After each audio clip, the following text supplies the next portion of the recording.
Hello everyone.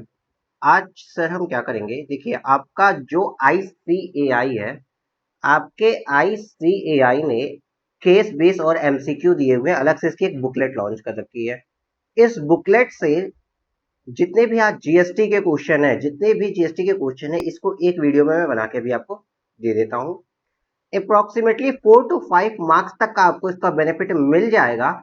और plus हम इसमें रिकॉल भी कराते रहेंगे, आपको प्रोविजंस की रिवीजन प्लस इस एमसीक्यू का सॉल्यूशन सब कुछ आपको देंगे, और 4-5 मार्क्स आपका एग्जाम में फिक्स है। तो बिना डिले किए चलिए इसको करते हैं। आइए सर, क्वेश्चन कहता है आपका एक्स एंड कंपनी, पहला क्वेश्चन आपका एमसीक्यू है। X and company a registered supplier of Meghalaya, Meghalaya का है, want to opt for composition levy, the turnover limit for composition levy is.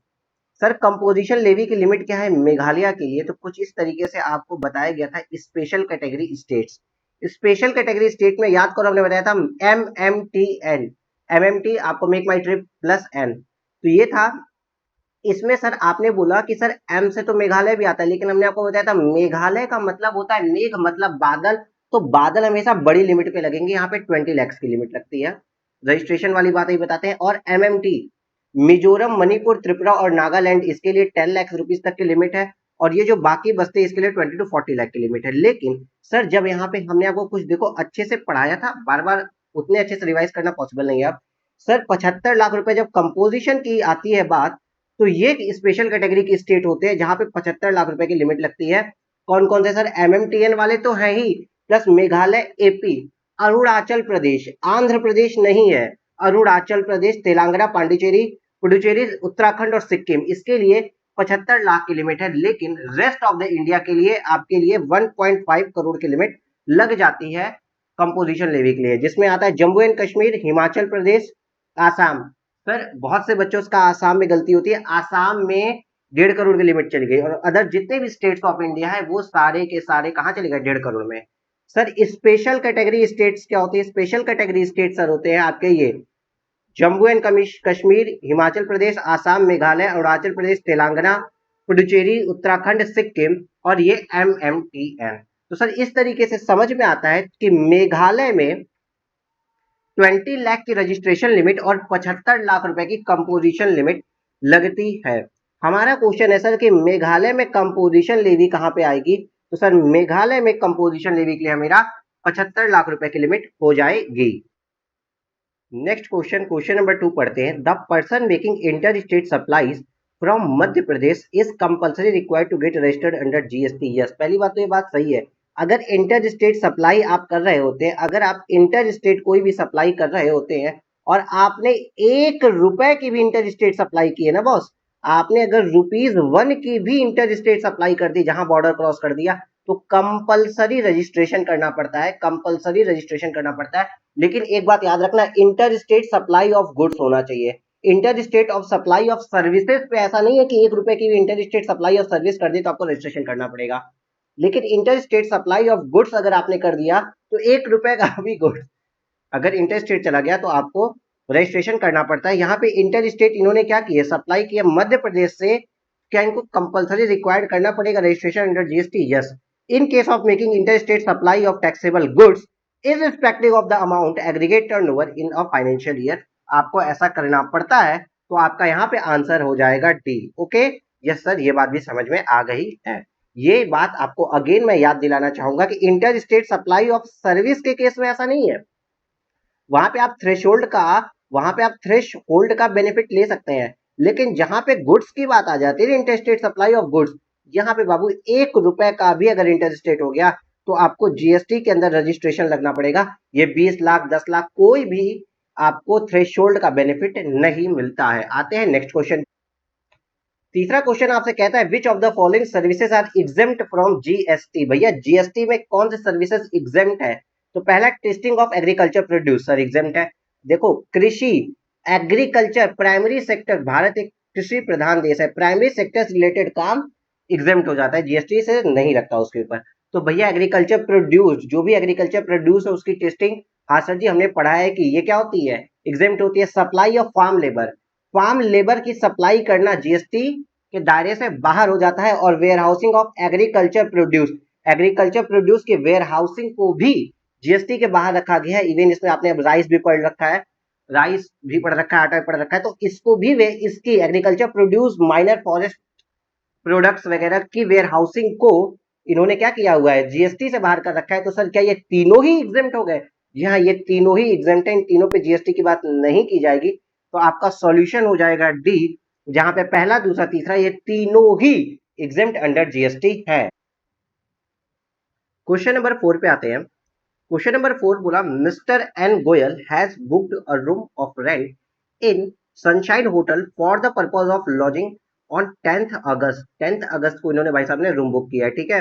GST is not payable by mister Narayan Goyal in case value of supply is the same. देखो यार, 999 तक की value होती है तो no GST sir जी। 999 तक की value होती है तो कोई जीएसटी नहीं लगता है। तो सर 999 से कम यहाँ पे 800 रुपए है, तो 800 रुपए ही उस होटल रूम या उस एकोमोडेशन का रेंटल होगा पर डे का। पर डे का रेंटल यही होगा, इसलिए जीएसटी चार्ज नहीं किया गया है। अच्छा, एक छोटी सी और बात आपको बता देते हैं, ये सर एक्चुअल वैल्यू पे जाता है। एक्चुअल वैल्यू यहाँ पे कंसीडर की जाती है सर। एक्चुअल वैल्यू मतलब देखो, आपने किया मेक माई ट्रिप डॉट कॉम से होटल को बुक, ठीक है। होटल बुक किया, वहां पे लिख रहा है इसका प्राइस है सर 1900 रुपीज, ठीक। ये डिक्लेयर्ड वैल्यू है। क्या है? डिक्लेयर्ड वैल्यू, या इसको कह दो आप एमआरपी। एमआरपी, ठीक है। ठीक है सर, ये प्राइस टैग पे आपकी डिक्लेयर वैल्यू लिखी हुई है, लेकिन आपने कूपन लगाया और कूपन लगाने के बाद अगर आपको 899 का मिल गया तो सर आप देखोगे सर यहाँ पे तो इसकी वैल्यू तो सर 1000 और मोर है। मतलब 999 से ज्यादा वैल्यू आ गई, 999 प्लस वैल्यू है, तो सर यहाँ जीएसटी लगना चाहिए। लेकिन आपने एक्चुअल में पेमेंट कितना किया? आपने तो एक्चुअल में पेमेंट बिलो 1000 ही किया है ना सर। आपने एक्चुअल में पेमेंट तो 999 से कम ही किया, मतलब यहाँ पे नो जीएसटी आए। तो सर ऐसी सिचुएशन में क्या करना चाहिए? तो ऐसी सिचुएशन में जो एक्चुअल अमाउंट आपको पड़ा है ना, जो एक्चुअल अमाउंट चार्ज किया गया है कस्टमर से, वो देखा जाता है, ना कि डिक्लेयर्ड वैल्यू या एमआरपी को देखा जाता है। ठीक ठीक है सर जी। आते हैं नेक्स्ट क्वेश्चन में। क्वेश्चन आपसे कहता है, input tax credit is not available in respect of. किसके रिस्पेक्ट में आईटीसी नहीं मिलता है? सर किसके रिस्पेक्ट में नहीं मिलता है? Not available. देखो, service on which tax has been paid under composition levy. Sir पहली बात तो ये, हाँ सर जी बताइए कौन सी बात? कंपोजिशन लेवी वाले को तो अपना ही इनवॉइस इशू करनी होती है, ना ही जीएसटी कलेक्ट करना होता है, ना ही आईटीसी ले सकता है। वो बस जीएसटी अपने पॉकेट से पे करता है। तो कंपोजिशन लेवी वाले को तो सर कोई जीएसटी नहीं मिलता, आईटीसी नहीं मिलता है, ठीक। Free sample, sir free sample पे भी आईटीसी लेने का अधिकार नहीं होता है। और गुड्स फॉर पर्सनल कंजम्पशन, मतलब आप अपने बिजनेस के लिए आपको आईटीसी दिया जाता है, बिजनेस का खर्चा है, बिजनेस में आपने टैक्सेस पे किए तो मिलता है आपको आईटीसी। मान लो अगर आपने अपने ओन यूज के लिए, अपने खुद के यूज के लिए आपने टीवी खरीदी है, क्या टीवी का आईटीसी आपको मिल जाता है? जी नहीं सर। लेकिन अगर आपने टीवी का आपका बिजनेस है और आप टीवी बेचने के लिए खरीदे तो आपको टीवी का आईटीसी मिल जाता है। तो इस तरीके से पर्सनल कंजम्पशन के लिए अगर कोई सामान खरीदते हैं तो उसका आईटीसी नहीं मिलता है। फ्री सैंपल को हमने आपको पढ़ाया हुआ है कि सर फ्री सैंपल के लिए कभी भी आईटीसी नहीं मिलता है। याद करो, फ्री सैंपल पे आप आईटीसी नहीं लेते हो तभी जब आप उसको आगे फ्री में दे सकते हैं, क्योंकि अगर आपने आईटीसी ले लिया तो गवर्नमेंट को यहाँ पे लॉस लग जाता है। तो टाइम बचाते हुए मैं बताता हूँ, इन तीनों ही जगहों पे हमारे लिए आईटीसी अवेलेबल नहीं है। तो सर हो गया first, second and third, answer number D. D answer होना चाहिए यहाँ पे, तो डी ही होगा। क्वेश्चन नंबर 6 पे आते हैं sir. S and company registered person supply taxable goods to unregistered person. अच्छा सर, ये अनरजिस्टर्ड पर्सन को टैक्सेबल गुड्स दे रही है। देखो, ये एक रजिस्टर्ड पर्सन अनरजिस्टर्ड पर्सन को टैक्सेबल गुड्स देती है। वो 2.5 लाख रुपए वाली वगैरह लिमिट वगैरह सब याद रखना, ठीक ठीक है। It need not to issue invoice for the goods supplied on 16th April if the value of goods is and the recipient does not require such invoice। Sir आपने पढ़ा है 200 रुपए से अगर लेस वैल्यू है, सप्लाई की value 200 रुपए से लेस है। देखो बाबू, इन सब क्लासेस का ये फायदा है, आप बार बार ये चीजें किस किस चैप्टर में जाके खोजेंगे कि सर ये 200 अप टू 200 रुपए है कि अब 200 रुपए से कम है। तो मैं आपको बता देता हूँ खोज के, आपके टाइम बचाते हुए, 200 रुपए से कम वैल्यू अगर है, लेस देन 200 है, तो आपको इनवॉइस इश्यू करने की नीड नहीं पड़ती है, अगर रिसिपिएंट रिक्वायरमेंट नहीं शो करता है अपनी इनवॉइस की। तो यहाँ पे सर 200 रुपए से कम होना चाहिए, तो 200 रुपए पे भी आप टिक नहीं लगाएंगे, आप 150 रुपीज को आंसर बना देंगे यहाँ पे। ओके, यस सर, क्लियर है। आइए नेक्स्ट क्वेश्चन, क्वेश्चन नंबर 7 को देखते हैं। Service of transportation of goods by are exempt from. Sir कौन सी service of transportation of goods exempt होता है?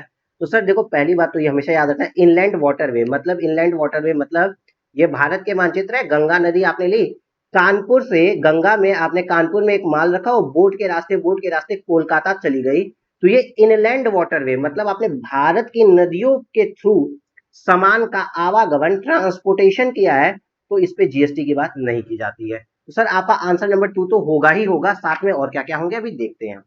Option number 1 and 2।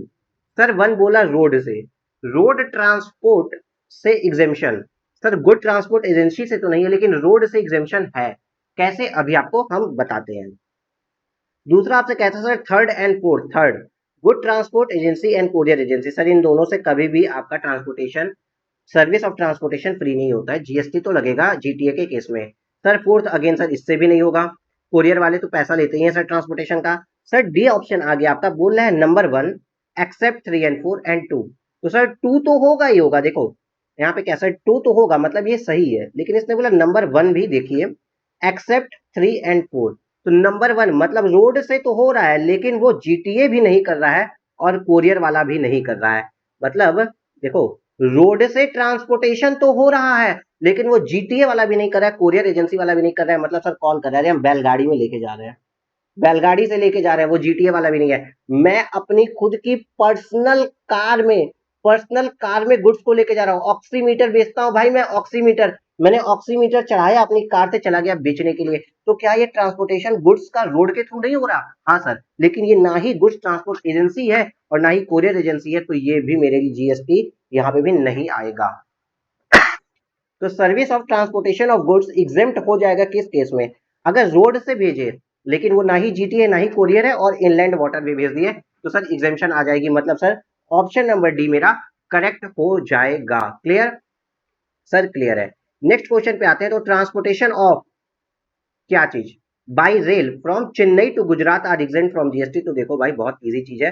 पहली बात तो पल्सेस एग्रीकल्चर कमोडिटीज में आते हैं, एग्रीकल्चर कमोडिटीज का ट्रांसपोर्टेशन आपका एग्जेम्प्ट फ्रॉम जीएसटी हो जाता है। और दूसरा मिलिट्री इक्विपमेंट्स, इसका भी ट्रांसपोर्टेशन एग्जेम्प्ट होता है अंडर जीएसटी में, तो ये दोनों एग्जेम्प्ट हो जाएंगे। इलेक्ट्रिक इक्विपमेंट, सर ट्यूबलाइट पंखा, ट्यूबलाइट और पंखे की ट्रांसपोर्टेशन को कहीं एग्जेम्प्ट किया है क्या? सर नहीं, बिल्कुल भी नहीं। और सर ये है जैगरीन, गुड़, सर गन्ने शुगर केन एग्रीकल्चर प्रोड्यूस में आता है, गुड़ या जैगरीन नहीं आता एग्रीकल्चर प्रोड्यूस में, तो इसलिए सर इसके ट्रांसपोर्टेशन पे भी सर जीएसटी लगेगा, इलेक्ट्रॉनिक इक्विपमेंट्स पे भी जीएसटी लगेगा, लेकिन पल्सेस दालों पे या मिलिट्री इक्विपमेंट्स के ट्रांसपोर्टेशन पे आपने देखा होगा, ये संदेश से आते हैं वाली पिक्चरों में भी, कि ये पूरे के पूरे ना ट्रेन के ऊपर टैंक वगैरह भी लग जाता है, पूरा पूरा टैंक वगैरह जा रहा होता है, तो मिलिट्री इक्विपमेंट का ट्रांसपोर्टेशन भी एग्जेम्प्ट होता है, उसके ऊपर भी जीएसटी की बात नहीं की जाती है। तो आपका आंसर होगा answer number 1 and 2, that is 1 and 2, ये वाला ऑप्शन नंबर आपका इसका ए, ये वाला हो जाएगा। नेक्स्ट क्वेश्चन पे आते हैं। तो service by way of warehousing of is exempt from GST. Sir कौन सी services, warehousing, warehousing, आंखें खोलो ओ मेरे बच्चों, आंखें खोलो, वेयर हाउसिंग, कौन सी सर्विसेज वेयर हाउसिंग की एग्जेम्प्ट फ्रॉम जीएसटी है? सर यहाँ पे आपका टी भी वेयर हाउसिंग के लिए एग्जेम्प्ट है, जैगरी भी, बीटेल लिव्स भी, और प्रोसेस्ड कैश्यू नट्स भी।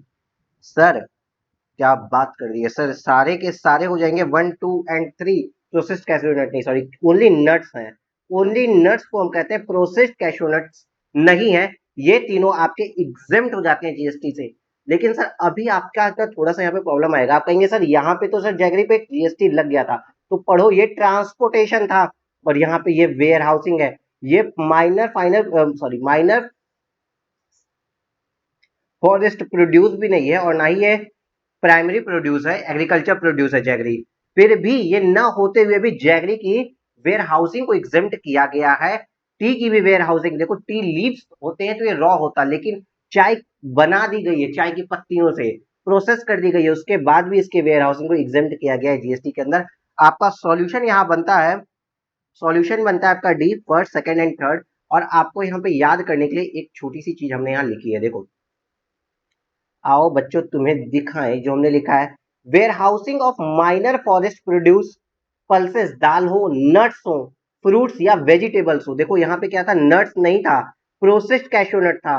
प्रोसेस्ड हो चुका है वो नट्स, रॉ नट्स नहीं था। ऐसा नहीं था कि अखरोट निकाले, ठीक, नट्स नट्स की है, प्रोसेस्ड नट्स की नहीं यहाँ बात लिखी है। तो यहाँ पे अगर आप फिर से देखिए सर, पल्सेस आ गए, nuts, fruits, vegetables, minor forest produce, spices, sir मसाले, सर रॉ मसाले की बात, मसाले मसाले सर एकदम, कोपरा हुआ, शुगर केन हो गया या जैगरी, शुगर केन भी, गन्ना भी और गुड़ भी, raw vegetable fibre such as cotton flax या जूट, जो जूट हुआ ये सब चीजें। देखो यहाँ पे जूट, इंडिगो, अनमैन्युफैक्चर्ड तंबाकू, अनमैन्युफैक्चर्ड तंबाकू है, मैन्युफैक्चर्ड तंबाकू नहीं। Betel leaves, tendu leaves, coffee and tea, इन सभी की वेयर हाउसिंग अगर होती है तो भैया इन सभी के वेयर हाउसिंग होती है तो जीएसटी के दायरे से बाहर, इस पे जीएसटी नहीं लगेगा। आप चाहिए तो इसको एक बार लिख लीजिए, पढ़ लीजिए, या मैं तो कहूँगा एक बार फिर लिख लो यार, कहीं पे भी कोने पे याद रह जाएगी ये चीजें। ठीक ठीक है। और जस्ट पहले के क्वेश्चन में सर जैगरी के ऊपर जीएसटी लग गया था क्योंकि उसके ट्रांसपोर्टेशन की बात की गई थी, और यहाँ वेयर हाउसिंग की बात हो रही है तो इस पे जीएसटी नहीं आएगा। GST is not payable by recipient of services in the following cases. In following cases में जीएसटी कौन है, रिसिपिएंट पे नहीं, नॉट पेबल, हाँ रिसिपिएंट पे नहीं करेगा। मतलब आप समझो फॉरवर्ड चार्ज में जीएसटी कहाँ लगता है। पहला आपसे बोलता है sir service provided by the sponsorship to ABC limited. Sir sponsorship service तो आरसीएम में जाती है, इसको एक बार हटाइए, साइड करते हैं। Service supplied by a director to Galaxy limited to mister Krishna. Sir director की सर्विस पे भी तो आरसीएम लगता है और वो कंपनी पे करती है, लेकिन यहाँ पे director of Galaxy limited supplied by a director of Galaxy limited to Krishna. मतलब डायरेक्टर अगर सर्विस देता है कंपनी को तो भाई साहब डायरेक्टर कंपनी को अगर सर्विस देगा तो कंपनी आरसीएम में पे करेगी, लेकिन डायरेक्टर ने कंपनी को सर्विस नहीं दी है, मिस्टर कृष्णा को सर्विस दी है, मिस्टर कृष्णा को सर्विस दी है। ठीक है, कोई मिस्टर कृष्णा है उसको सर्विस दी है, भैया यहाँ पे तो आरसीएम लगेगा नहीं, यहाँ पे तो फॉरवर्ड चार्ज मैनेजमेंट ही लगता है। तीसरी बात पढ़ते तो service by department of post bye way of speed post of MNO limited. MNO limited express parcel courier की सर्विसेज हमेशा हमेशा फॉरवर्ड चार्ज में लगती है, तो यहाँ पे भी आरसीएम की बात नहीं होगी। हमसे क्वेश्चन में क्या पूछा है कि कहाँ पे नॉट पेबल बाय रिसिपिएंट, कहाँ पे रिसिपिएंट के द्वारा टैक्स नहीं पे किया जाएगा, तो तीसरा पॉइंट पे तो रिसिपिएंट के द्वारा टैक्स पे नहीं किया जाएगा और दूसरे पॉइंट पे भी रिसिपिएंट के द्वारा टैक्स पे नहीं किया जाएगा।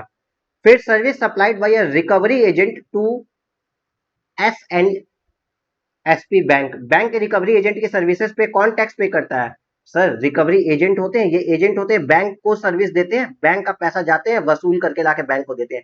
तो सर्विस प्रोवाइडर तो रिकवरी एजेंट है, लेकिन इस पे भी आरसीएम में टैक्स कौन भरता है, बैंक भरता है। तो दो ही केसेस सर निकले, एक तो ये पॉइंट नंबर 3 स्पीड पोस्ट की सर्विस, और दूसरा ये डायरेक्टर वाली, जो डायरेक्टर कंपनी को सर्विस नहीं दे रहा है सर, किसी मिस्टर कृष्णा को दे रहा है, तो इन दोनों जगह पे नॉट पेबल बाय रिसिपिएंट आएगा। मतलब 2 and 3, that is point number C, 2 and 3। यहाँ पे आपका क्या आ गया, पॉइंट नंबर सी 2 and 3। इसको हम चेक करते हैं, point number C 2 and 3, okay, ये आपका आ जाएगा सर जहां पे आरसीएम नहीं लगेगा। क्लियर सर, क्लियर है। आते हैं क्वेश्चन नंबर 11 पे। Mister x, a casual taxable person, is not involve in making taxable supplies of notified handicraft goods. Which of the following statement is true for Mr. X as a casual taxable person? तो sir जी casual taxable person और CTP, casual taxable person हो या non resident casual taxable person हो, CTP के लिए एक specific बात होती है कि अगर ये, पहली बात, ये कहीं पे भी ट्रांजैक्शन करना चाहते हैं, सप्लाई करना चाहते हैं उस प्लेस पे जहां पे इनका परमानेंट कोई बिजनेस एस्टेब्लिशमेंट नहीं होती है, ये किसी दूसरे शहर, प्रदेश, देश जाते हैं तो वहां पे इनका कोई परमानेंट एस्टेब्लिशमेंट नहीं है बिजनेस का, तो वहां पे क्या करते हैं, अपना टेम्परेरी बेसिस पे 5 डे बिफोर, 5 दिन पहले, 5 डेज बिफोर अपना रजिस्ट्रेशन लेते हैं, जो कैजुअल टैक्सेबल पर्सन की तरह रजिस्टर्ड होते हैं। इनको एडवांस में टैक्स का पेमेंट करना पड़ता है, एडवांस में टैक्स का पेमेंट करना पड़ता है। ये 90 डेज के लिए इनको रजिस्ट्रेशन मिलता है और फर्दर 90 डेज का एक्सटेंशन मिल सकता है, टोटल हो गए 180 डेज। अब आप कहेंगे सर अगर मान लीजिए किसी सीटीपी को, मान लीजिए उत्तराखंड जाना है, ये पर्सन है एमपी का, कैजुअल टैक्सेबल पर्सन की तरह जाना है, लेकिन उत्तराखंड में इसको एग्जीबिशन लगा है 182 डेज का। तो लॉ में कोई प्रोविजन 180 डेज के ऊपर का नहीं है। अगर 180 दिन से ज्यादा वहां रहना है तो नॉर्मल टैक्सेबल पर्सन की तरह वहां पे जाइए, नॉर्मली टैक्सेबल हुई है, आप कैजुअल टैक्सेबल पर्सन नहीं बन सकते हैं। ठीक ठीक है। और दूसरी बात सर, ये टैक्सेबल पर्सन कौन से हैं? जो कि नोटिफाइड हैंडीक्राफ्ट गुड्स की सप्लाई नहीं कर रहा है। देखो यहाँ लिखा है not involve in making supplied of notified handicraft. Normal है, ये नॉर्मल सीटीपी है। सीटीपी को रजिस्ट्रेशन के लिए 10 लाख, 20 लाख या 40 लाख जो एक्सक्लूसिव ऑफ गुड्स है, कोई भी बेनिफिट नहीं मिलता है। ठीक ठीक है। तो सर पूछ रहा है कौन सा स्टेटमेंट करेक्ट है? Mister X is required to take registration under GST under any circumstances. Any circumstances क्या होता है भाई साहब? ऐसा तो कुछ नहीं है। Mister X is required to get registration under GST if aggregate turnover in financial exceed 20 lakh. 20 lakh 40 lakh की कोई लिमिट नहीं लगती है। Mister X is a compulsorily get registered under GST irrespective of threshold limit. हाँ भैया ये बात सही है, इनको कंपल्सरी बेसिस पे जाना ही पड़ेगा, रजिस्ट्रेशन लेना ही पड़ेगा। अब आप सोचेंगे सर वन में भी तो ठीक ही लिखा है, जो लिखा है कि रजिस्ट्रेशन कराना ही पड़ेगा। नहीं नहीं सॉरी, यहाँ लिखा है not required to get registration. ठीक है, आंसर डी ही आपका सही आएगा। नेक्स्ट क्वेश्चन कहता है आपसे द रजिस्ट्रेशन सर्टिफिकेट। जब कभी आपके साथ ऐसा हो जाए ना बाबू कि आपको दो आंसर एग्जाम्पल के लिए हम कह रहे हैं, मान लो ये 3 आंसर है, इसमें लग रहा है कि यार ये भी सही है ये भी सही है, तो जो ज्यादा बेस्ट आंसर लगता है आप उसको सेलेक्ट करेंगे। ठीक ठीक है sir ji. Registration certificate granted to non resident taxable person is valid for 90 days. Sir हमने बताया था non resident taxable person CTP हो या एनआरटीपी हो, 90 दिन के लिए आपका वैलिड होता है, तो ये 90 डेज का आंसर हो जाएगा सर। हमने कहाँ बताया था? अभी ऊपर बताया तो 90 डेज और फर्दर एक्सटेंशन मिल जाता है 90 डेज के लिए। ठीक ठीक है सर जी। क्वेश्चन नंबर 13 पे आते हैं sir. Which of the following activity shall be treated neither as supply of goods nor as supply of services? Sir आपने इसको पढ़ा है ना? कौन सा सर? सर देखो, सप्लाई ऑफ गुड्स और सप्लाई ऑफ सर्विसेज कौन सी एक्टिविटीज नहीं मानी जाती? कोर्ट की सर्विसेज नहीं मानी जाती, लेकिन आर्बिट्रल ट्रिब्यूनल की मानी जाती है। एमपी एमएलए की सर्विस नहीं मानी जाती। अगर कोई डिसीज्ड पर्सन के डेथ बॉडी के ट्रांसपोर्टेशन, पूजा, क्रीमिटोरियम वगैरह की फैसिलिटी को नहीं माना जाता है कि ये सप्लाई ऑफ गुड्स और सर्विस, एम्प्लॉयर एम्प्लॉय का रिलेशनशिप नहीं माना जाता है। तो ये सब जो सर्विसेज होती हैं, जो जो चीजें होती हैं, जहाँ पे आपने पढ़ा था, जिनको नहीं माना जाता है कि ना ही वो सप्लाई ऑफ गुड्स है ना ही सप्लाई ऑफ सर्विसेज है। अब आते हैं पढ़ते हैं इसमें क्या लिखा है। Permanent transfer of business asset whether input tax credit has been availed on such asset. Sir going concern basis पे बिजनेस का ट्रांसफर हो रहा है, गोइंग कंसर्न बेसिस पे। चलिए नेक्स्ट आते हैं।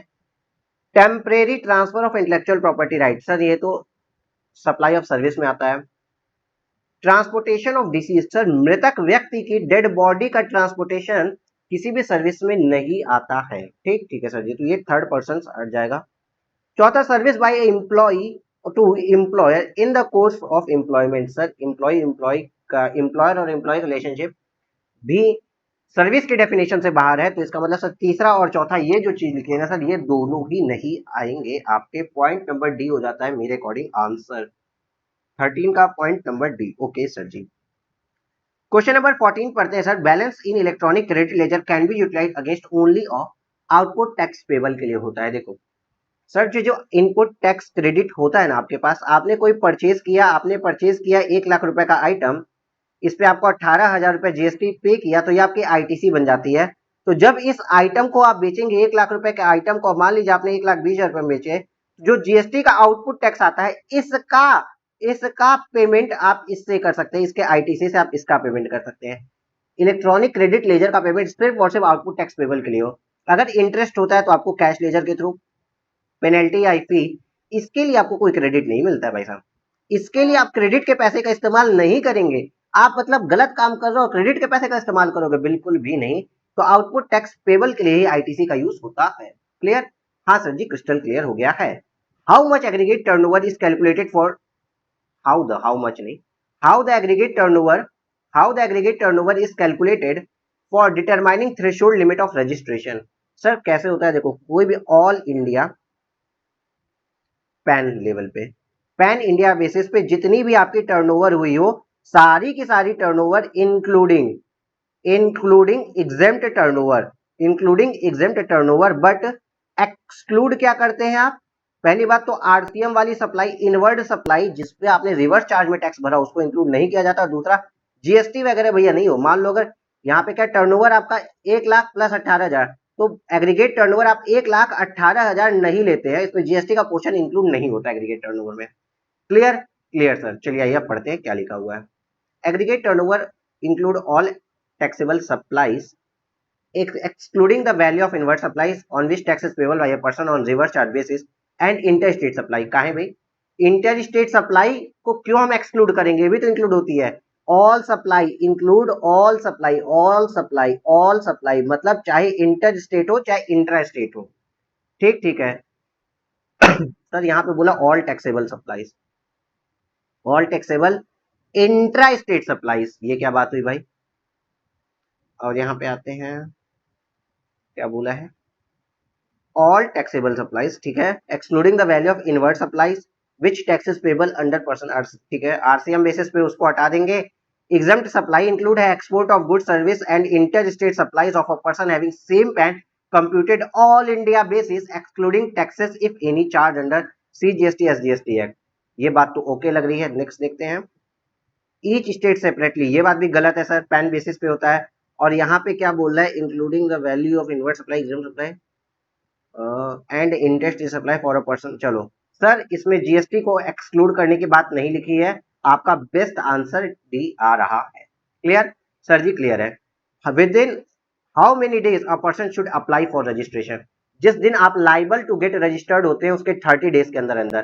सर एक छोटी सी बात फिर से बता दो, देखो होता क्या है, अज्यूम करते हैं आपके ऊपर 20 लाख की लिमिट लग रही है, तो आप 1/4/2001 से 21 ले लेते हैं, 2021 से काम कर रहे 9 मई को आपने 20 लाख रुपए का थ्रेशोल्ड क्रॉस किया, तो 9 मई से देखो होगा क्या, 9 मई से 30 दिन के अंदर अंदर, ठीक है, 9 मई से 30 दिन के अंदर अंदर मतलब 9 जून तक आपको क्या करना पड़ेगा, अप्लाई करना पड़ जाएगा रजिस्ट्रेशन के लिए। 9 मई की डेट आपका कहलाती है liable to get registered, liable to get registered. इस 30 डेज के अंदर अंदर आपको रजिस्ट्रेशन के लिए अप्लाई कर देना होता है।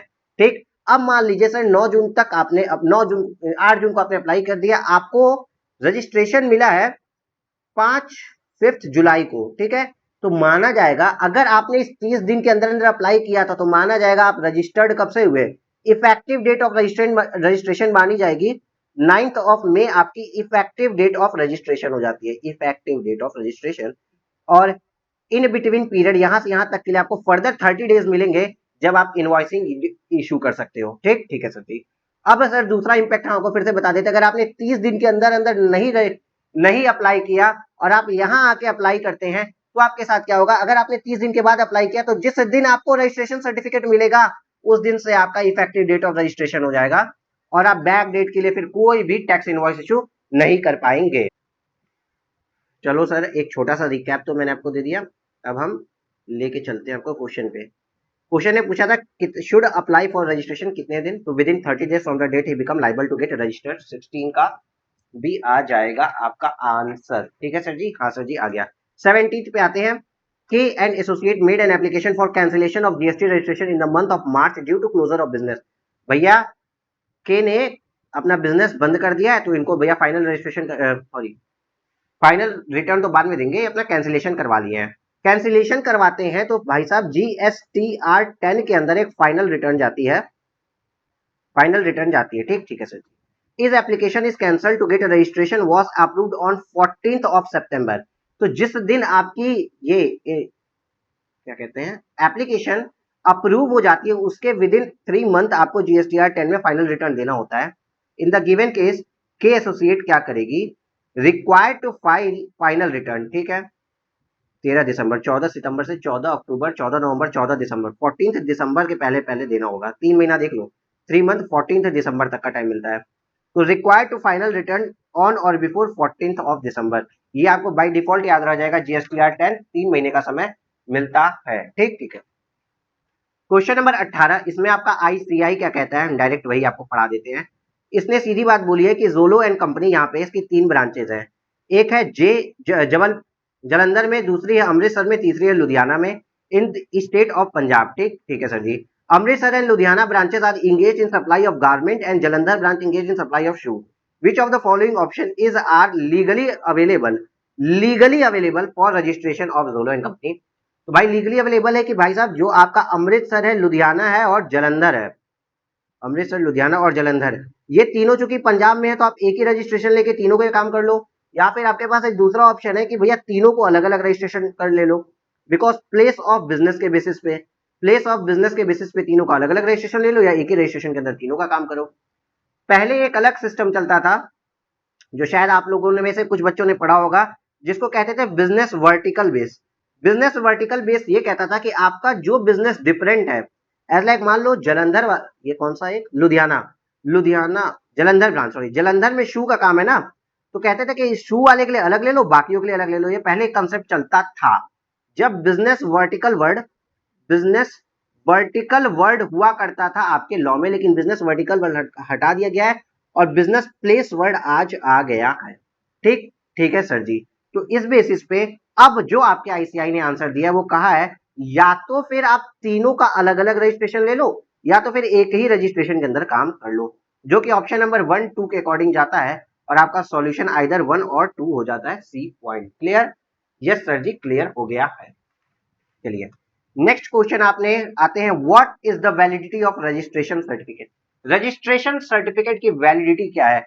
सर ये क्या आप फालतू क्वेश्चन पूछ दिया इसने, एकदम मजाक कर रखा है भैया। वैलिड है टिल इट इज कैंसल्ड। एक बिजनेस आपको बिजनेस का लाइसेंस है, कहीं आपने देखा है क्या कि लिखा होता है कि रजिस्ट्रेशन इतने ही दिन तक वैलिड है? ऐसा कहीं आपने पढ़ा ही नहीं है। सीधी बात, वैलिड टिल कैंसल्ड, जब आप कैंसिल कराएंगे तब तक ये वैलिड रहता है। क्वेश्चन नंबर 20 पढ़ते हैं, within how many days then application of revocation of cancellation of registration can be made. Sir ये क्या है? देखो क्वेश्चन फिर से पढ़ो। How many days an application, आपने एप्लीकेशन दी है, एक बिजनेसमैन है, ये एप्लीकेशन दे रहा है फॉर, किस लिए दे रहा है? Revocation of cancellation of registration. मतलब क्या होगा, छोटी सी बात समझो। एक क्या होता है कि एक ये बिजनेस था, ये आदमी था, ये व्यापारी था, बिजनेस कर रहा था, कुछ घपलेबाजी करता होगा, तो भाई साहब यहाँ पे ऑफिसर भैया आए, ऑफिसर भैया ने कहा जाओ तुम्हारा रजिस्ट्रेशन को रिवोक कर रहे हैं, रिवोक कर रहे हैं। अब जब आप यहाँ पे जग गए, ओ मेरा रजिस्ट्रेशन कैंसिल कर दिया जा रहा है सॉरी रिवोक नहीं, कैंसिल कर रहे हैं, आपका ऑफिसर आपका रजिस्ट्रेशन कैंसिल कर रहा है। अब आप चाहते हैं कि आपका रजिस्ट्रेशन कैंसिल ना हो, तो इसके कैंसिलेशन को रिवोक रोकने के लिए आपको कितने दिन के अंदर एप्लीकेशन देनी पड़ेगी? तो भाई साहब यहाँ पे आपका टाइम लिमिट दी गई है, within 30 days from the date of service of cancellation order. जब आपको पता चला, यहाँ पे ये ऑफिसर आपको आके बोला ये लो तुम्हारा ऑर्डर कैंसिल, तुम्हारा रजिस्ट्रेशन कैंसिल, उसके 30 दिन के अंदर अंदर, विद इन, जब आपको पता चल गया, आपको ऑर्डर मिल गया, तो 30 डेज के अंदर अंदर आप जाके ऑफिसर को एक एप्लीकेशन दे सकते हैं कि भाई साहब रिवोक कर दीजिए मेरा कैंसिलेशन, आप मेरे कैंसिलेशन को आप रोक दीजिए। Okay okay. Can a registered person opting for composition scheme collect GST on outward supplies? भैया नहीं कर सकता है। कंपोजिशन में अगर आप हैं तो आप जीएसटी कलेक्ट कैसे कर सकते हैं? ना आपको आईटीसी मिलेगा और ना ही आप टैक्स का बर्डन किसी और पे डाल सकते हैं। और हाँ, कैजुअल टैक्सेबल पर्सन, ऊपर हमने पढ़ा है ना सीटीपी, सीटीपी कभी भी कंपोजिशन का बेनिफिट नहीं ले सकता। कंपोजिशन का बेनिफिट कैजुअल टैक्सेबल पर्सन को भी नहीं मिलता है। और अगर आप कैजुअल टैक्सेबल कंपोजिशन स्कीम पे हैं तो कंपोजिशन सीटीपी का बेनिफिट कैजुअल टैक्सेबल पर्सन को नहीं मिलता है। क्या बोले? सीटीपी को कंपोजिशन का बेनिफिट नहीं मिलता है। क्या नहीं मिलता है सर? कंपोजिशन का बेनिफिट नहीं मिलता है। और अगर आप कंपोजिशन स्कीम में हैं तो आप ना ही किसी से टैक्स चार्ज कर सकते हैं और ना ही पेड किए गए टैक्स का आईटीसी ले सकते हैं। तो ये क्लियर नो आएगा भैया, कहीं कुछ भी आपका नहीं हो सकता। यहाँ यस लिखा, यहाँ यस लिखा, यहाँ यस लिखा, ऑप्शन पढ़ने की जरूरत ही नहीं है। नेक्स्ट क्वेश्चन पे आते हैं, question number 22. In case of goods transport agencies, GTA services may tax is to be paid under forward charge if. Forward charge में टैक्स कब पे होता है? तो देखो भाई, जीटीए का सीधा कंसेप्ट है, गुड्स ट्रांसपोर्ट एजेंसी का सीधा कंसेप्ट है, या तो आप 12% वाले हैं या तो 5% वाले टैक्स पेयर हैं। अगर गुड्स ट्रांसपोर्ट एजेंसी 12% वाली है तो जितने भी इनपुट्स लेगी इन सभी का आईटीसी भी अवेलेबल हो जाएगा, और आउटवर्ड सप्लाई में 12% से फॉरवर्ड चार्ज के अंदर जीएसटी का पेमेंट करके चलेगी। लेकिन अगर ये 5% वाली है तो क्या होगा? अगर ये 5% वाली है सर, तो ये जिस बिजनेस एंटिटी को, जिस रजिस्टर्ड एंटिटी को अपनी सर्विस देगी, वो पर्सन आरसीएम के अंदर टैक्स पे करके चलेगा। तो फॉरवर्ड चार्ज के अंदर आप काम कर रहे हैं, तो 12% का जीएसटी पेबल आता है। ठीक है सर जी।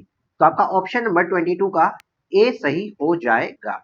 चलिए नेक्स्ट क्वेश्चन पे अगर हम आए, which of the following services are not exempt from GST? कौन सी सर्विसेज नहीं है एग्जेम्प्ट अंडर जीएसटी? तो देखो बाबा रामदेव का योगा तो एग्जेम्प्ट था ना, yoga camp conducted by charitable trust registered under section 12AA, ये आपका एग्जेम्प्ट है। तो सर जी आपसे पूछा है कौन सा एग्जेम्प्ट नहीं है, तो ये तो एग्जेम्प्ट है, तो ये आपका आंसर नहीं बनता।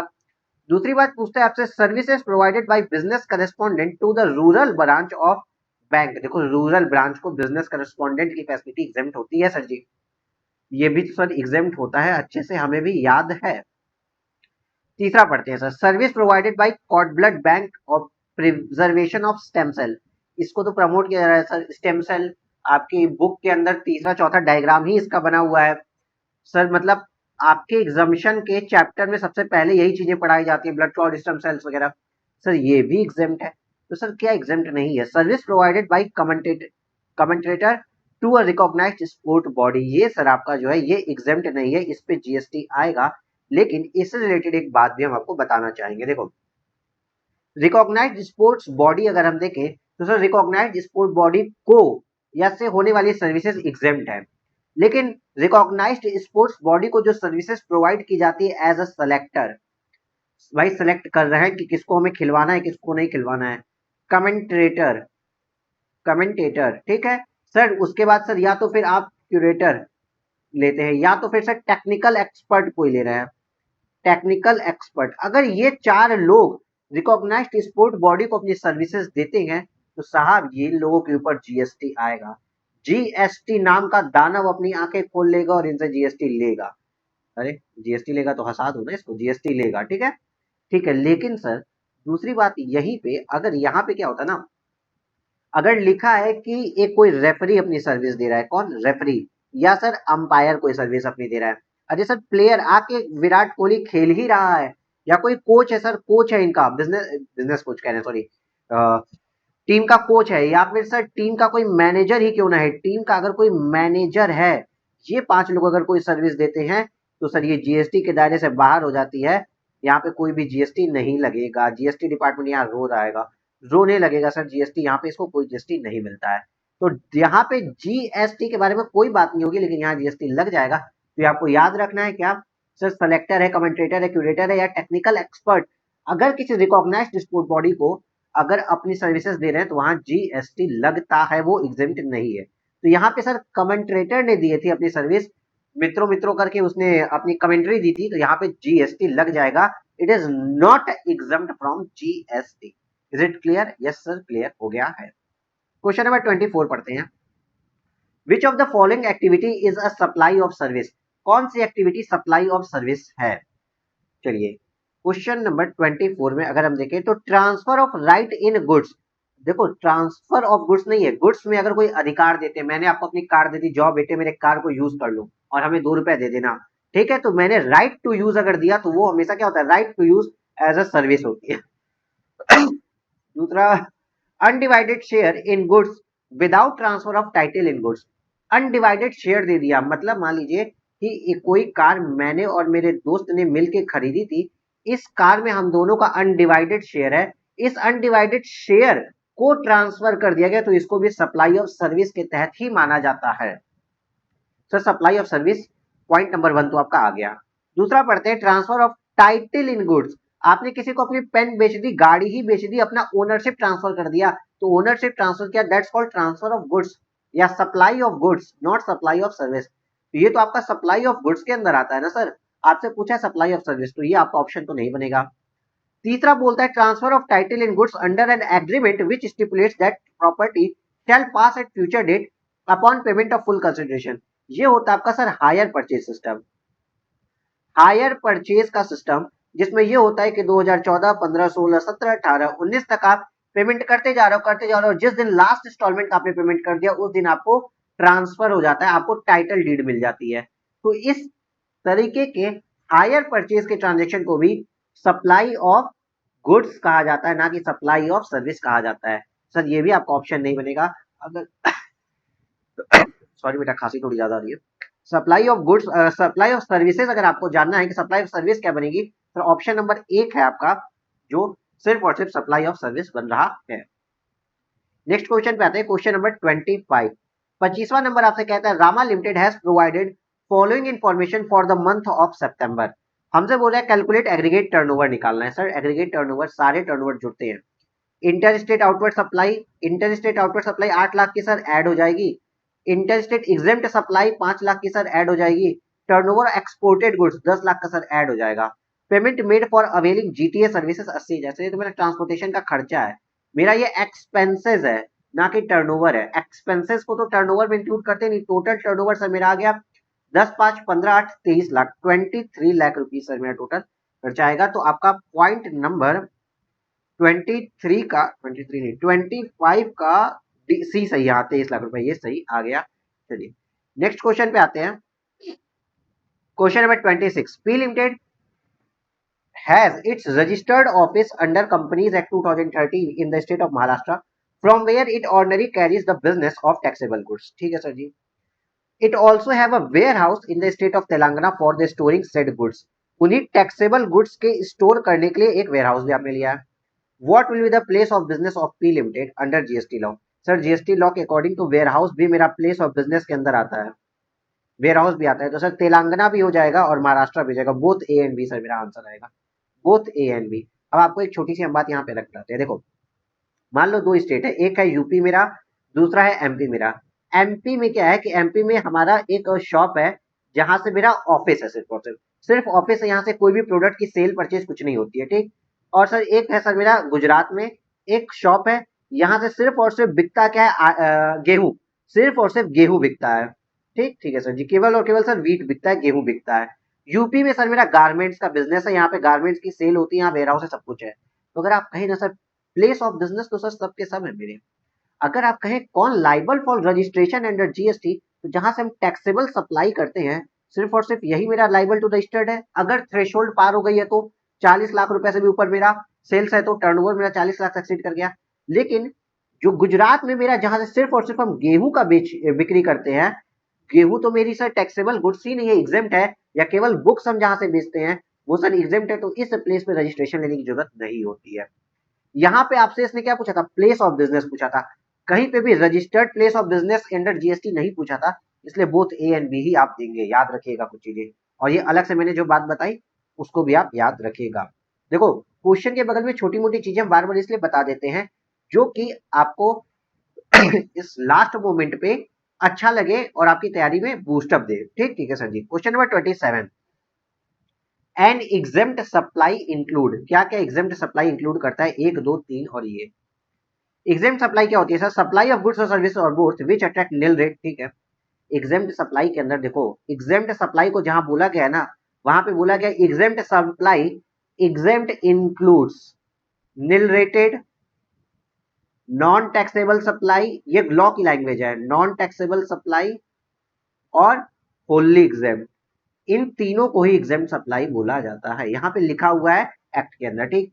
तो सर जब आपका कोई निल रेटेड है तो एग्जेम्प्ट में आ गया, नॉन टैक्सेबल सप्लाई भी एग्जेम्प्ट में आ गया, और सप्लाई जो कि wholly exempt from tax under section 21 है ये भी एग्जेम्प्ट में आ गया। तो सर बोथ 1 2 3 तीनों आपकी सॉल्यूशन में आ जाएंगे। तो 1 2 एंड 3 तीनों के तीनों एग्जेम्पशन में आ जाएंगे। विच, क्वेश्चन नंबर 28, ठीक है, which of the following services are exempt from GST. देखो कौन सी सर्विस एग्जेम्प्ट है फ्रॉम जीएसटी, चलो एक बात आपको बताते हैं। ये ब्रांड एम्बेसडर से रिलेटेड सर्विसेज है, देखो हर जगह यहाँ पे 1.5 लाख रुपए आया, इसी से समझ में आ रहा है। पहले उसको सर थोड़ा सा हम आपको बता देते हैं। अगर आपने ना कोई फोक डांस, फोक या म्यूजिकल,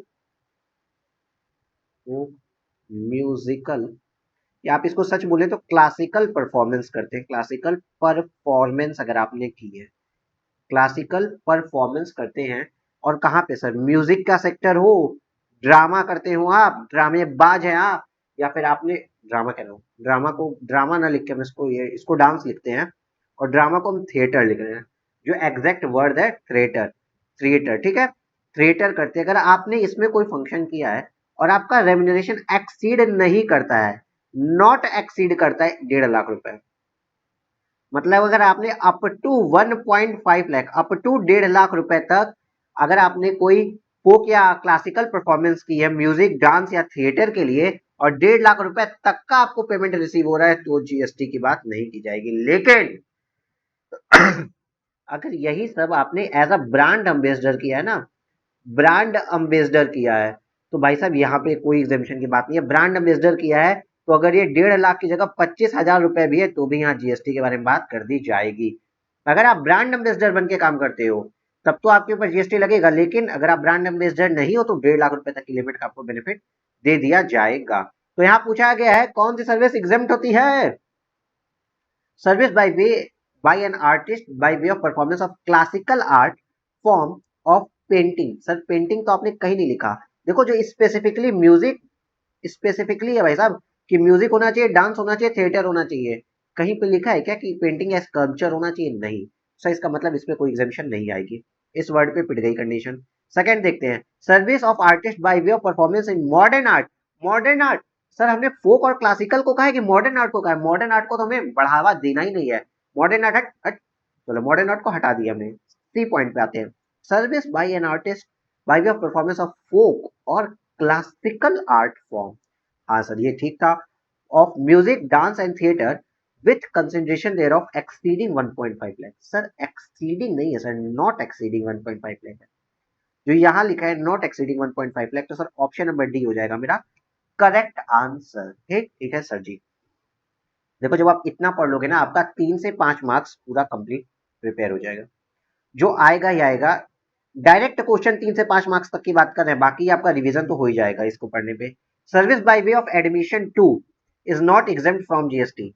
सर क्या क्या एग्जेम्प्ट है? म्यूजियम एग्जेम्प्ट है, नेशनल पार्क एग्जेम्प्ट है, टाइगर रिजर्व भी एग्जेम्प्ट है, और recognised sporting event whether the admission ticket cost rupees up to 500 exempt है। सर अप टू 500 रुपया पर पर्सन तक का एग्जेम्प्ट है। ये 600 रुपये हो गया, मतलब ये डी वाला पॉइंट एग्जेम्प्ट नहीं है, और डी वाला पॉइंट 29 का डी हमारा आंसर हो जाएगा। क्लियर? यस सर क्लियर है। चलिए क्वेश्चन नंबर 30 पे आते हैं सर। तो क्वेश्चन नंबर 30 कहता है discount given after the supply has been effected is deducted from the value taxable if. मतलब क्या है? मतलब है कि सर रुपीज मेरा आया 1 लाख रुपए का, क्या 1 लाख रुपए का हो गया मेरा वैल्यू। वैल्यू जब मैंने इनवॉइस काट दी, ठीक है, 15 दिन बाद हम इस पे 3% का डिस्काउंट देते हैं, कैश डिस्काउंट। 15 दिन बाद हम दे रहे हैं 3% डिस्काउंट। तो सर हमसे यही पूछा जा रहा है कि जो 3% का आप डिस्काउंट दे रहे हो ये वैलिड है? हाँ है। Discount given after supply, supply के बाद, has been effected is deducted from the value of taxable supply if. तभी वैल्यू ऑफ टैक्सेबल सप्लाई से डिडक्ट हो सकता है यदि such discount is given as per the agreement entered into at before the supply. Supply के पहले पता होना चाहिए कि हम 15 दिन के अंदर पेमेंट कर देंगे तो 3% का बेनिफिट हो जाएगा। दूसरा, such discount is linked with the relevant invoice, इसी इनवॉइस पे दिया जा रहा है, रिलेवेंट इनवॉइस से लिंक्ड है। तीसरी कंडीशन होती है proportionate input tax value is reversed by the recipient in supply.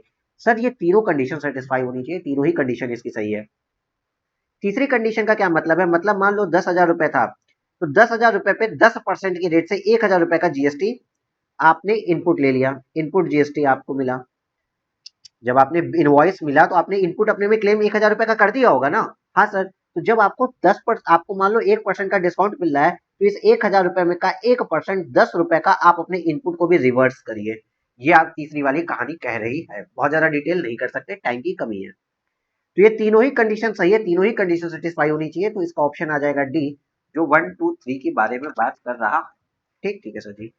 Total इसमें है 70 क्वेश्चन, हमें लगता है 35 के बाद मुझे ब्रेक लेना पड़ेगा।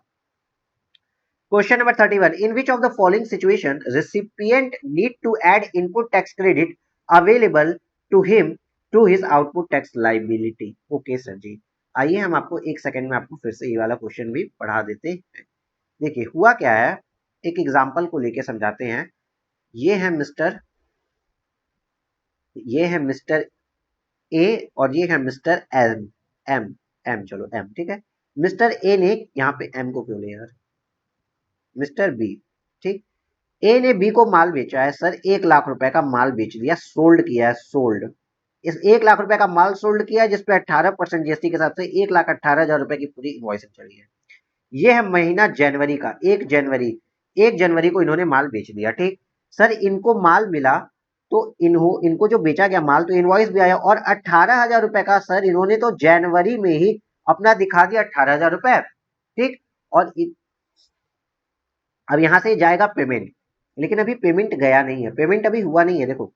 और इन्होंने क्या किया, मिस्टर ए ने दिखा दिया, मिस्टर ए ने अपने में जैन में GSTR1 में सप्लाई में दिखा दिया कि भैया इन्होंने 18,000 रुपए का टैक्स जो है गवर्नमेंट को जमा करा दिया, किसका, मिस्टर बी की इनवॉइस के नाम का, मिस्टर बी को जिन्होंने माल बेचा है। ठीक, ठीक है।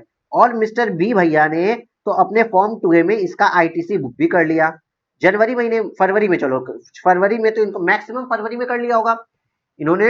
जनवरी के लास्ट, जनवरी महीने की जो जनवरी के अगले महीने की 10 तारीख तक GSTR1 भर दिया था, अगले महीने की 10 तारीख तक 18,000 रुपए दिखा दिया, गवर्नमेंट को 18,000 रुपए टैक्स का पेमेंट भी कर दिया, और मिस्टर बी ने पैसा भी ले लिया। मतलब ये 18,000 रुपए गवर्नमेंट के अकाउंट में पहुंच भी गए, इसका क्रेडिट परचेजर ने इसका क्रेडिट भी ले लिया। लेकिन मिस्टर ए जो कि सेलर थे, 18,000 रुपए अपने पॉकेट से जमा कर दिए हैं गवर्नमेंट ऑफ इंडिया को, इनको ना ही अभी तक पेमेंट आया है, ना ही 1 लाख रुपए आया, ना ही 18,000 रुपए आया है। तो जीएसटी डिपार्टमेंट ने कहा है कि ये पेमेंट आपको विद इन 180 डेज देना पड़ेगा। अगर नहीं देते हैं तो मिस्टर ए के पास ऑप्शन है कि भाई मिस्टर ए आप कह दो कि ये डेटर ने आपको पेमेंट नहीं दिया, तो और ये 18,000 रुपए का जो ITC इन्होंने लिया होगा ना वो रिवोक करवा दो। आप अपनी लाइबिलिटी कम कर दो, 18,000 रुपए से आप अपनी लाइबिलिटी कम कर दीजिए। मिस्टर ए आप अपनी 18,000 रुपए से लाइबिलिटी कम कर दीजिए। तो जो 18,000 रुपए की लाइबिलिटी आप जैसे ही कम करेंगे और दिखाएंगे कि मिस्टर बी वाला 18,000 रुपए है, तो ये जो मिस्टर बी थे ना जिन्होंने ITC ले लिया था, इनको भी अब इनके आउटपुट टैक्स लाइबिलिटी में 18,000 रुपए ऐड हो जाएगा। क्लियर? यस सर, क्लियर हो गया है। अब आइए क्वेश्चन आपसे क्या कह रहा है कि in which of the following situation recipient मतलब परचेजर नीड है ऐड करने की the input tax credit availed by him to his output tax credit. जो इनपुट टैक्स क्रेडिट ले लिया था वो आउटपुट टैक्स में, तो कब, अगर सप्लायर जो है अंडर फॉरवर्ड चार्ज था is not made to the supplier if payment for supplies, ये जो है ना ये पेमेंट अगर नहीं आया सप्लायर को within 180 days from the date of invoice, तो भाई साहब ऐसा करना पड़ जाता है। Is it clear with you? Yes sir, यहाँ पे हमें ये क्लियर हो गया है। तो यही आपका क्वेश्चन नंबर 31 था। क्वेश्चन नंबर 32 करते हैं, which of the following statement are not correct, कौन सा स्टेटमेंट करेक्ट नहीं है। तो देखिए, revocation and cancellation of registration under CGST या SGST act shall be deemed to be, ऐसा मान लिया जाएगा कि रिवोकेशन या कैंसिलेशन हो गया आपका SGST और CGST में। मतलब सर देखो दो एक्ट काम करते हैं एक साथ, याद होगा आपको सर, CGST और SGST। सर अगर आपने SGST में रजिस्ट्रेशन ले लिया है तो माना जाएगा भाई CGST में भी आपको रजिस्ट्रेशन मिल गया है, या अगर SGST का रजिस्ट्रेशन रिवोक हो गया तो आपका CGST का भी रजिस्ट्रेशन रिवोक हो जाएगा, ये बात सही है। और सेम काम आपका कैंसिलेशन ऑफ रजिस्ट्रेशन, अगर आपने कैंसिलेशन CGST में करवा दिया तो मान लिया जाएगा आपने SGST में भी कैंसिलेशन करवा लिया है। तो ये दोनों स्टेटमेंट सही है। लेकिन अगर यहाँ पे लिखा है कि शैल नॉट बी डीम्ड, ये बात गलत है। अगर एक एक्ट में आपका रजिस्ट्रेशन रिवोक किया गया या कैंसिल किया गया तो दूसरे में ऑटोमेटिकली हो जाता है, दोनों के लिए अलग अलग नहीं माना जाता। इसलिए ऑप्शन नंबर 1 और 2 सही है, और शैल नॉट लिखा है यहाँ पे और यहाँ पे भी शैल नॉट लिखा है, ये बात गलत है। तो आपका ऑप्शन थर्ड का 1 और 2 ही सही होगा। आप चाहो तो पॉज करके एक बार पढ़ लीजिए। आइए नेक्स्ट क्वेश्चन पे आते हैं। Question number 33, if the goods are received in lots installment. देखो ये रूल होता है कि अगर गुड्स जो है हमको लॉट्स में आ रही है, मतलब लॉट्स आ रहे हैं, कई पार्ट में आ रहा है, तो हमेशा आपको लास्ट लॉट आने पर ही आप उसका ITC ले सकते हैं। तो ITC can available upon receipt of last installment, यही सही है। बाकी तीन आप पढ़िए मत, क्योंकि ये तो बाय डिफॉल्ट ये सेंटेंस ही याद हो गया है लॉ का हमें कि लास्ट इंस्टॉलमेंट पे ही मिलता है। ठीक, ठीक है सर जी। 33 के बाद आप आते हैं 34 पे।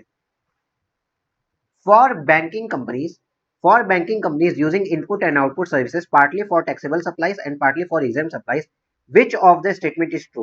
ITC shall be compulsorily restricted to credit attributable to taxable supplies including zero rated supplies। ये सभी को पता है कि ITC सिर्फ और सिर्फ टैक्सेबल सप्लाईज या और जो कि जीरो रेटेड सप्लाई इंक्लूड होती है उसी पे ITC मिलता है और किसी पे ITC नहीं मिलता है, बात तो सही है। दूसरा, 50% eligible ITC on inputs, capital goods and input services shall be mandatorily taken in a month and the rest shall be lapsed। या फिर आपको जो एलिजिबल आईटीसी है, जो कि इनपुट ऑफ कैपिटल गुड्स पे या इनपुट सर्विसेज आपको मिलती है, उसका सिर्फ 50% आप ले और बाकी 50% आप लैप्स होने दें। आप इन दोनों में से क्या करना चाहेंगे? तो देखो, बैंकिंग कंपनी का जो सेक्टर है ना, बैंकिंग कंपनी का, आप बैंक के डिफरेंट फंक्शंस को देखो भाई। बैंक के फंक्शंस बहुत ह्यूज फंक्शंस होते हैं, बैंक के मल्टीपल फंक्शंस हैं। और आपका एक छोटा बिजनेसमैन को अगर आप देखो, एक छोटा बिजनेसमैन तो बैठ के खुद का क्या एग्जेम्प्ट है, क्या टैक्सेबल है, कौन पार्शियल एग्जेम्प्ट है, पार्शियल टैक्सेबल हो रहा है, इसमें उसकी कैलकुलेशन में दिमाग घूम जाता है। तो जो बैंकिंग कंपनी जिसकी इतनी ज्यादा ब्रांचेस होती है, वो ये सब काम कैसे कर पाएंगी? आप खुद सोचिए वो कहां तक, क्योंकि ये तो वेरियस एग्जेम्प्ट सर्विसेज भी, क्योंकि ये तो वेरियस एग्जेम्प्ट सर्विसेज भी प्रोवाइड करती है और वेरियस टैक्सेबल सर्विसेज भी प्रोवाइड करती हैं। तो भाई ये तो अपना ना रिकॉर्ड मेंटेन करने में ही जान इनकी चल जाएगी, केवल और केवल रिकॉर्ड मेंटेन करती रह जाएगी और कैलकुलेशन करती रह जाएगी, कितना जीएसटी लेना है, कितना नहीं लेना है। तो जीएसटी काउंसिल ने इनको ऑप्शन दिया है कि भाई जितना भी आपका जीएसटी बनता है उसका 50% जीएसटी आप ले लो, अवेल कर दो, और 50% को आप लैप्स होने दीजिए। आपको कोई भी कैलकुलेशन या बाइफिकेशन करने की नीड नहीं है। करना चाहे तो कर ही सकते हैं, लेकिन अगर ना करना चाहे तो आप 50% का ऑप्शन अवेल कर सकते हैं। इनको स्पेशल पावर दी गई है और इनको ये ऑप्शन दिया गया है। ठीक ठीक है सर जी। तो banking company can choose exercise either option A और ऑप्शन बी, यही आपका करेक्ट ऑप्शन है, दोनों ऑप्शन वो चूज कर सकती है। ITC shall be compulsory restricted to credit attributable to the taxable supplies including excluding zero, excluding तो कहीं होता ही नहीं है। एक्सक्लूडिंग जीरो रेटेड सप्लाई क्या होता है? अगर वो जीरो रेटेड हो गया तो बात खत्म, आपको आईटीसी मिलता है। चलिए ऑप्शन गलत था। क्वेश्चन नंबर 35, आज का लास्ट क्वेश्चन करना बाबू, लगभग 1 घंटा होने वाला है और बहुत ज्यादा लंबा नहीं करना चाहते क्लास को। 2 से 5 मार्क्स तक का, 3 से 5 मार्क्स तक आपको, अगर ये आप ये इसका पार्ट 2 भी आएगा, टोटल दोनों मिला के लगभग 2 आवर्स की क्लासेस जाएगी। 2 आवर्स कर लेते हो तो 3 से 5 मार्क्स एज इट इज मिल जाएगा। और बाकी जो आपका रिवीजन में बेनिफिट दे रहा है वो तो है ही, बाकी 3 से 5 मार्क्स आपको एज इट इज मिल जाएगा। आइए लास्ट क्वेश्चन पढ़ते हैं और नेक्स्ट पार्ट आपको कल तक दे दिया जाएगा। A supplier take deduction of depreciation on the act on the GST component of the cost of capital goods as per Income Tax Act 1961. The supplier can, इसने क्या बोला, जैसे मान लो 10 लाख रुपए का, 10 लाख रुपए की मेरी मशीन थी, सर ब्लैक से लिख लो ना, चलो मशीन थी मेरी 10 लाख रुपए की, इसके ऊपर जीएसटी लग गया है 5,000 रुपए, तो 5,000 ज्यादा बोल रहे सर, 50,000 रुपए, ठीक है सर, 10,50,000 रुपए की सर मेरी मशीनरी हो गई, ठीक। अब इन्होंने क्या बोला, सप्लायर ने जो डेप्रिसिएशन काटा है वो पूरे 10,50,000 रुपए पे डेप्रिसिएशन चार्ज कर दिया है। तो क्या वो अवेल कर सकता है 50% टैक्स कंपोनेंट आईटीसी का? बिल्कुल भी नहीं। अब उसको 1 रुपए का भी आईटीसी नहीं मिलेगा, तो not avail ITC on the strict tax component. देखो ऑप्शन होता है कि या तो, आ गया, जब ऐसे सिचुएशन में आपके पास ऑप्शन दिया जाता है कि या तो 10 लाख रुपए पे आप डेप्रिसिएशन चार्ज कर लीजिए और इस 50,000 रुपए पे आप आईटीसी ले लीजिए, या तो पूरे 10,50,000 रुपए पे आप डेप्रिसिएशन चार्ज करिए, आईटीसी कहीं नहीं लीजिए। अगर आप 10,50,000 पे डेप्रिसिएशन ले रहे हैं तो हायर वैल्यू पे डेप्रिसिएशन भी ले रहे हैं आप, इस 50,000 को भी आपने राउट ऑफ कर लिया और इसका आईटीसी भी ले लिया। एक ही अमाउंट का दो बेनिफिट, एक ही अमाउंट का दो बेनिफिट तो आपको नहीं दिया जाएगा। अगर आपने 50,000 रुपए पे डेप्रिसिएशन क्लेम किया, इसके लिए आपको कोई भी आईटीसी नहीं मिलेगा। तो आपका आंसर होगा no ITC on set tax component. Clear है? Yes sir clear. I hope मैंने जीएसटी में आपकी मदद करने की पूरी कोशिश की और करने में सफल रहा हूं। सेम केस है अगर आपको इनकम टैक्स में, सीए इंटरमीडिएट को इनकम टैक्स में कोई प्रॉब्लम आती है तो हमारी अभ्यास सीरीज आप ज्वाइन कर सकते हो, जो लगभग 40 आवर्स की है। सोचो बाबू, केवल और केवल 40 घंटों की है ये, जिसमें आईसीआई मॉड्यूल के सारे क्वेश्चन, जो कि 200 प्लस क्वेश्चन है, सारे क्वेश्चन आईसीआई के हमने सॉल्व करवाए हैं विथ कंसेप्ट। विथ कंसेप्ट आप लोग सॉल्व किए हुए हो। आपको जिसको भी लेना हो, चाहे लैपटॉप व्यू देखना हो, चाहे डेस्कटॉप, चाहे पॉमटॉप, कुछ भी मोबाइल व्यू, कुछ भी आपको करना हो, आप एप्लीकेशन से इन क्लासों का एक्सेस पा सकते हैं। तब तक के लिए टेक केयर, बाय बाय, और मिलते हैं अपने नेक्स्ट लेक्चर में। तब तक के लिए अपना और अपनों का ध्यान रखे रहिएगा।